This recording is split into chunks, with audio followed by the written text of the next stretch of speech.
546개의 상장 소비재 기업 중에서요. 단 6곳만이 28분기 연속, 그러니까 꼬박 7년 동안 매 분기 20%가 넘는 매출 성장을 기록했다면 이거 믿으시겠어요? 아, 그게 정말 거의 불가능에 가까운 기록이죠. 그렇죠. 그런데 오늘 우리가 살펴볼 ELF 뷰티가 바로 그 중 하나예요. 맞아요. 단순히 운 좋게 한두 분기 반짝한 게 아니라 7년이라는 시간 동안 꾸준히 그것도 폭발적으로 성장해 왔다는 뜻이죠. 특히나 유행이 정말 빠르게 변하는 뷰티 시장에서는 거의 전설 같은 이야기고요. 네, 그래서 당신이 보내주신 ELF 뷰티의 최신 실적 발표 자료랑 또 어닝콜 녹취록을 보고 정말 궁금해졌어요. 어떻게 이 합리적인 가격의 뷰티 브랜드가 이런 경이로운 성공을 거두고 시장의 판도를 바꾸는 게임 체인저가 될 수 있었는지. 오늘 그 비밀을 한번 제대로 파헤쳐 보려고 합니다. 어쩌면 우리는 새로운 뷰티 제국의 탄생을 목격하고 있는 건지도 모르니까요. 자, 그럼 이 회사가 얼마나 대단한지 가장 먼저 눈에 들어오는 숫자들부터 한번 짚어보죠. 네. 자료를 보니까 이번 3분기 순 매출이 전년 동기 대비 38%나 증가해서 4억 8,950만 달러를 기록했어요. 38%요? 네, 이게 바로 28분기 연속 매출 성장을 달성하는 순간이었고요. 그런데 저는 그 매출 성장률보다 더 놀라웠던 게 시장 점유율이었어요. 닐슨 데이터를 보면 미국에만 700개가 넘는 화장품 브랜드가 경쟁하고 있거든요. 와, 700개요? 네, 그야말로 전쟁터죠. 그런데 그중에서 ELF가 무려 1.3%포인트의 시장 점유율을 추가로 가져왔어요. 이게 업계 1위의 성과예요. 1.3%. 이게 숫자로만 들으면 작아 보이기도 하는데 이게 정확히 어떤 의미죠? 이게 정말 중요한 포인트인데요. 단순히 회사 전체 파이가 커지는 걸 넘어서 경쟁사들의 파이를 아주 적극적으로 가장 많이 빼앗아 오고 있다는 뜻이에요. 아, 다른 브랜드들은 고객을 뺏기고 있는데 ELF는 그 고객들을 진공청소기처럼 빨아들이고 있는 거죠. 와, 진공청소기라니. 표현이 확실히 와닿네요. 미래 전망도 아주 밝게 봤죠. 네, 그렇죠. 2026 회계연도 전체 매출 성장률 전망치를 기존의 18, 20%에서 22, 23%로 올려 잡았더라고요. 보통은 좀 보수적으로 잡기 마련인데 엄청난 자신감의 표현 같아요. 맞아요. 그 자신감의 근거를 보여주는 또 다른 숫자가 바로 조정 EBITD예요. 아, 그 용어가 좀 어렵던데요. 조금 전문적인 용어인데 쉽게 말해서 회사가 세금이나 이자 같은 거 다 떼고 순수하게 사업 운용만으로 얼마나 현금을 잘 버는지를 보여주는 지표거든요. 일종의 영업 근육이라고 할 수 있죠. 영업 근육이요? 네. 근데 이 수치가 무려 79%나 급증했어요. 엔진이 정말 힘차게 돌아가고 있다는 뜻이죠. 알겠습니다. 그러니까 이 숫자들이 정말 모든 걸 말해주네요. 그럼 이제 가장 궁금한 부분으로 넘어가 볼게요. 네. 도대체 이 놀라운 성과는 어디서 나오는 걸까요? 어닝콜에서 CEO가 회사의 성공 비결로 3가지 핵심 동력을 언급했던데 이걸 하나씩 뜯어보면 실마리를 찾을 수 있을 것 같아요. 네, 그랬죠. 첫 번째가 가치 제한이었죠. 네. 많은 사람들이 ELF 하면 그냥 저렴한 브랜드라고 생각하기 쉬운데 그건 절반만 맞는 말이에요. 아, 그래요? 어닝콜 자료를 보면 ELF 제품 평균 가격이 한 7.5달러 정도인데 다른 매스 브랜드들은 약 9.5달러? 백화점에서 파는 프리스티지 브랜드들은 거의 30달러에 육박해요. 저렴한 건 사실이죠. 그런데 그 가치 제한은 단순히 싸다는 것과는 다른 의미잖아요. 바로 그겁니다. 진짜 강점은 이 가격에 믿을 수 없는 품질을 결합했다는 데 있어요. 지난 10년간 ELF의 품질 점수가 매년 꾸준히 상승했다고 해요. 아, 소비자들 사이에서는 이거 그 비싼 명품 브랜드 제품이랑 거의 똑같다는 입소문이 자자하죠. 이런 걸 듀 문화라고 하는데 ELF는 이 듀 문화를 거의 예술의 경주로 끌어올렸어요. 아하. 명품 품질을 약국 화장품 가격으로 살 수 있다는 것. 이게 바로 ELF가 소비자들에게 던지는 거부할 수 없는 제안인 거죠. 아, 그러니까 이 가치 제한이 첫 번째 성공의 기둥이라면 두 번째 기둥인 강력한 혁신이 그 가치를 계속해서 새롭고 매력적으로 만드는 역할을 하는 거군요. 정확해요. 그냥 저렴하기만 한 게 아니라 시장에서 가장 핫한 신제품을 만들어냈고 그걸 또 저렴하게 파는 전략이네요. 네, 두 기둥이 아주 긴밀하게 연결되어 있죠. ELF의 신제품 출시 능력은 정말 무서울 정도예요. 자료에 나온 예를 보면 48달러짜리 명품 립오일과 거의 흡사한 글로우 리바이벌 립스틱을 단 10달러에 내놓고요.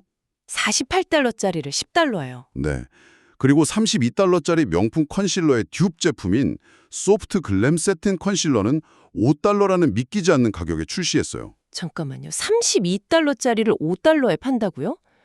도대체 어떻게 그게 가능한 거죠? 품질이 떨어지거나 뭔가 꼼수가 있는 건 아닐까요?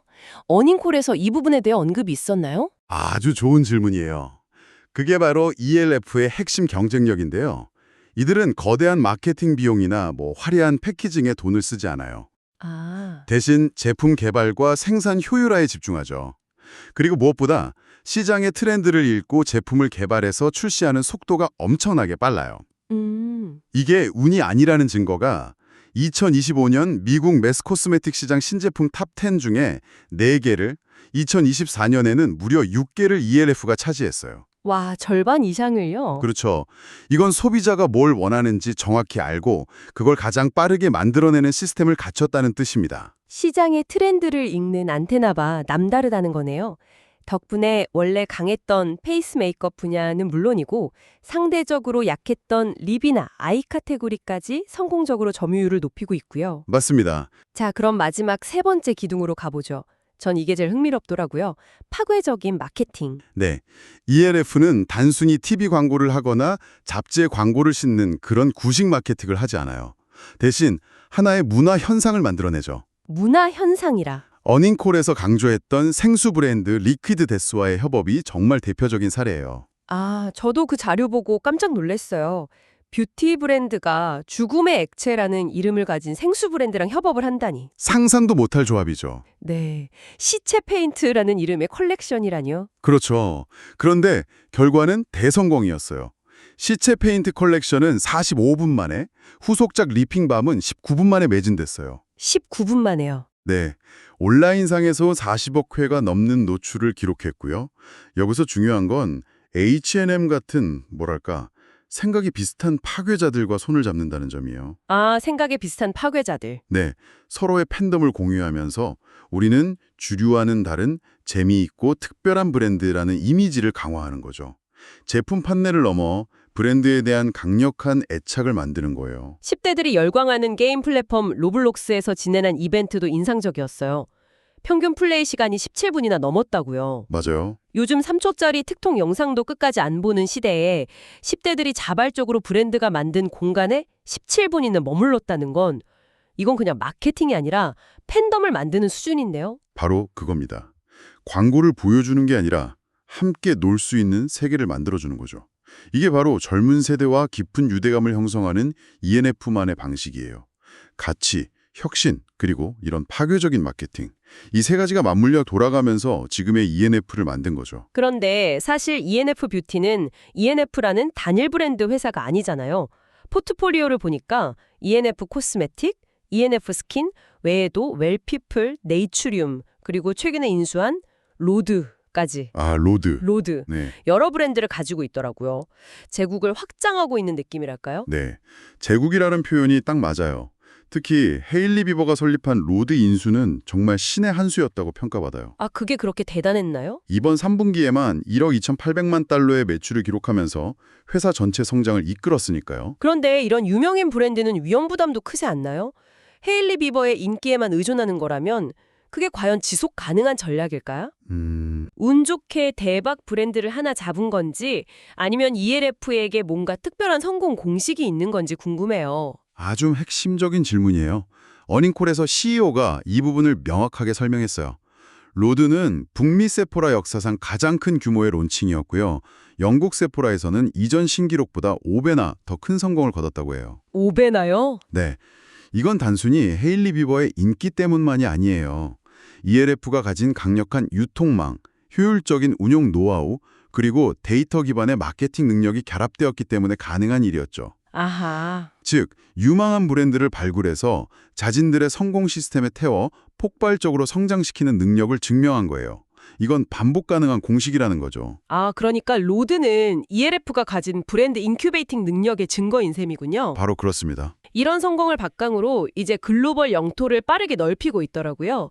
로드는 호주와 뉴질랜드, 네이처리움은 월마트, ELF는 독일의 대형 드럭스토어 DM에 새로 입점하고요. 여기서 ELF의 미래 성장 가능성을 엿볼 수 있는 아주 중요한 데이터가 나와요. 어떤 거죠? 현재 ELF 뷰티의 전체 매출에서 해외 비중은 약 20%에 불과해요. 그런데 로레알이나 에스티로더 같은 전통적인 뷰티 거물들은 이 비중이 70%를 훌쩍 넘거든요. 와, 70%요. 그럼 ELF에게는 아직 개척하지 않은 거대한 시장이 거의 그대로 남아있다는 얘기네요. 바로 그거예요. 이미 북미 시장에서 증명된 성공 공식을 가지고 이제 막 글로벌 시장 공략을 시작하는 단계인 거죠. 성장 잠재력이 어마어마하다고 볼 수 있어요. 이런 공격적인 혁신과 마케팅, 그리고 인수합병 전략이 분명 효과적이긴 한데, 비용도 만만치 않을 것 같아요. 그렇죠. 이런 공격적인 행보가 회사의 재무제표에는 어떻게 나타나고 있는지 궁금한데요. 재무제표 속에서 뭔가 특별히 눈에 띄는 부분이 있었나요? 네, 몇 가지 흥미로운 점이 있어요. 첫째, 높은 관세 비용 때문에 매출 총 이익률이 71%로 소폭 하락했어요. 보통 이런 경우엔 수익성이 나빠졌다고 걱정할 수 있죠. 그렇죠. 비용이 늘어서 이익이 줄었다는 신호니까요. 그런데 회사는 오히려 연간 실적 전망을 더 올렸단 말이죠. 이건 좀 모순되는 것 같은데요. 바로 그 점이 ELEF의 자신감을 보여주는 부분이에요. 관세 같은 외부적인 비용 압박이 있지만 다른 부분에서 비용을 효율적으로 관리하고 있고 무엇보다 매출 성장이 워낙 폭발적이라 그 정도 비용 증가는 충분히 감당하고도 남는다는 거죠. 아, 자신들의 운영 능력에 대한 확신이 있는 거군요. 네, 재무제표에서 또 다른 특이점은 없었나요? 아, 있었습니다. 장기 부채 항목이 눈에 띄었어요.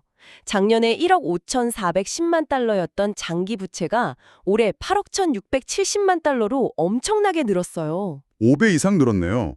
이건 좀 위험 신호 아닌가요? 아무리 성장하는 회사라도 빚이 너무 많아지면 위험하잖아요. 맞아요. 다음번 인수가 로드처럼 성공하지 못하면 어떡하죠? 네, 분명 리스크가 있죠.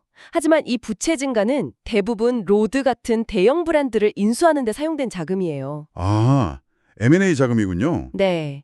즉, 성장을 위해 과감하게 레버리지를 활용하는 전형적인 고성장 기업의 재무 전략이죠.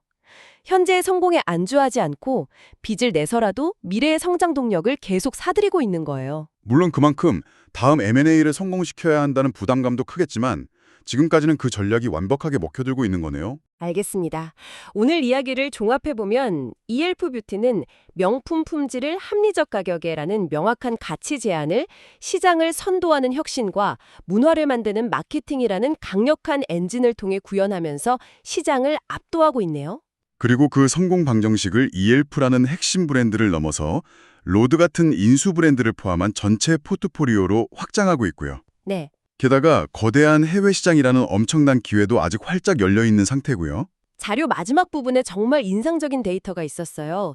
닐슨이 추적하는 약 1,800개의 뷰티 브랜드 중에서 연간 매출 2억 달러를 넘는 브랜드는 단 14개뿐이라고 해요. 14개요? 네. 그런데 ELF 뷰티는 그 14개 중 무려 4개를 소유하고 있다는 거죠. 맞아요. 이건 정말 대단한 기록이죠. 그래서 마지막으로 이런 질문을 던져보고 싶어요. 네. ELF가 계속해서 이런 유망한 브랜드를 발굴하고 자신들의 성공 시스템에 태워서 성공적으로 키워낸다면 과연 우리는 새로운 세대를 위한 또 하나의 거대 뷰티 그룹, 즉 제2의 로레알이 탄생하는 과정을 목격하고 있는 것은 아닐까요? 와, 제2의 로레알이라니? 정말 흥미로운 관점이네요. 오늘날 시장의 판도를 뒤흔드는 파괴자가 내일의 시장을 지배하는 새로운 주류가 되기 위해 앞으로 어떤 길을 가게 될지 당신도 한번 생각해 보시는 건 어떨까요?